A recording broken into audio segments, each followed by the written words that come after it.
When something happens, I like to think of the most likely cause instead of the most emotionally rewarding. I like to think the most likely cause is the one that makes me feel more powerful, important, and safe. It's possible, but is it probable? Critical thinkers are too afraid to believe in the wondrous and improbable. I try to avoid wishful thinking and self-deception when coming to a conclusion. Avoiding self-deception is impossible, so I don't fight it in my pursuit of truth. Are you stupid?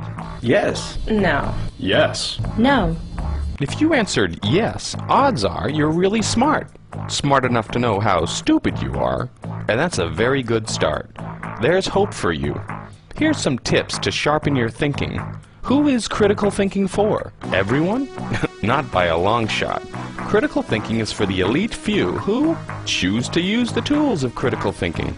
It's not for pussies, not for intellectual cowards, it's for truth seekers as opposed to personal comfort seekers or right fighters. Critical thinking? Critical thinking? Critical thinking? Sounds good, but what's in it for me? Sounds good, but what's in it for me? Critical thinking is for people who want to be adults as opposed to children, want to be sober as opposed to drunk, and seek clarity in understanding rather than wallow in an intellectual fog. Basically, critical thinking is for responsible people.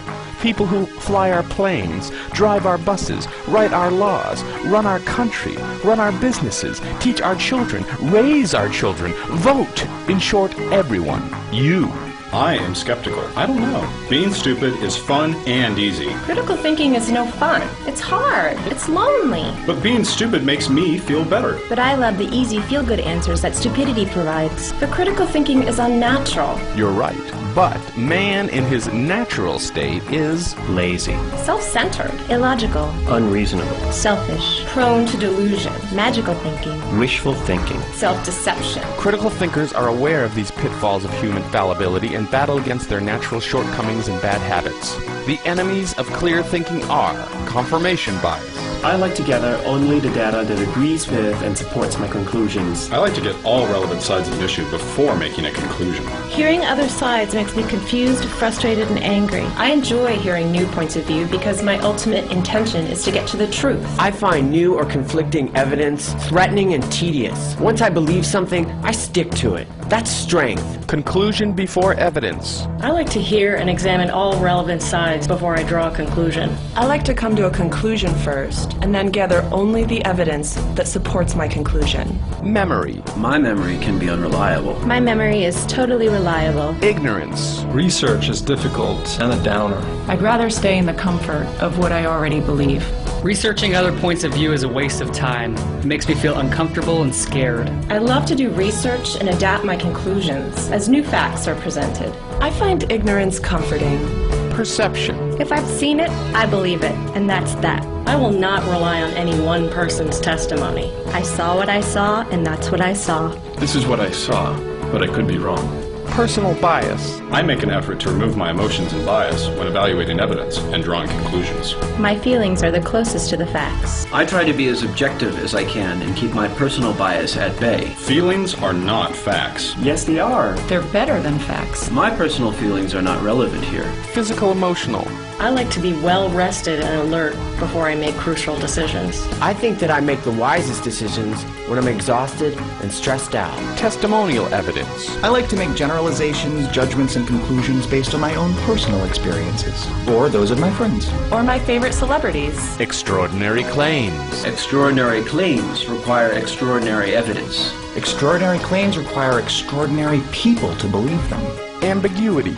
If words or expressions are ambiguous or confusing, I hold off on making judgments or conclusions. I see clarity as a threat to my sense of power and importance in this world. Clarity makes me feel small and insignificant, so therefore I avoid it. I prefer my reality to be foggy and mysterious. Assuring expressions. I agree with facts that make me feel better and more powerful. If the conclusion is comforting, it's most likely true. Just because an argument favors me doesn't make it true.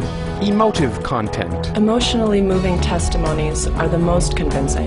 Emotions muddy the waters of finding the validity of an argument. Facts get in the way of the fun. I like to focus on the relevant facts to get a clear picture of reality. I like to live in a magical land of candy and unicorns. Fact versus opinion. There is no such thing as facts, just beliefs and opinions. There is a difference between facts and opinions. Ego. If I can't understand it, it doesn't exist. My opinions are more important than your facts because they're mine. Like in quantum physics, I play an important role in how reality is shaped. There is an objective reality separate from me. I am intimately involved in how reality is shaped. I am responsible for everything that happens to me. Suspending judgment. Suspending judgment is a practice of the weak-minded. Suspending judgment is a practice of the strong-minded. I like to come to a quick conclusion and stick to it. That's what's called being strong. I love suspending judgment and staying flexible. Uncertainty is painful, so I like to eliminate it as soon as possible. I'm comfortable suspending judgment. I'm gonna wait until all the facts are in. Uncertainty is for losers. Independent testing. I would like this to be independently tested before I make a judgment. I don't need independent testing of my beliefs. I would not believe those testings to be objective anyway, especially if they don't agree with me. I like to test theories scientifically. Objective testing is impossible. Apophenia or superstition. Just because one event preceded the second event doesn't mean the first caused the second. Yes, it does. Duh. There is no such thing as a coincidence. Everything happens for a reason, and the reason that benefits me is the correct one. Event B happened after event A, therefore A caused B. Duh. Either or fallacy. The world is very simple. Things are either one way or the other. It's either A or B. Anybody who says different is just trying to deceive you and muddy the waters. The world is complex. It's not always either A or B. Sometimes it's both, or something completely different. Ad hominem fallacy. I like to make personal attacks and discredit the source of information. It's about evidence, relevance, clarity, and sticking to the facts. When I feel I'm losing an argument, I like to make personal attacks on my adversary. My enemy is a bad man. Red herring. I like to bring irrelevant stuff up to avoid facing an issue. I find evading the issue is a powerful tool to defend my position. The point is to defend my position. It's about survival.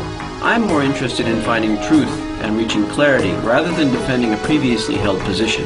Critical thinker or intellectual coward? Which one are you?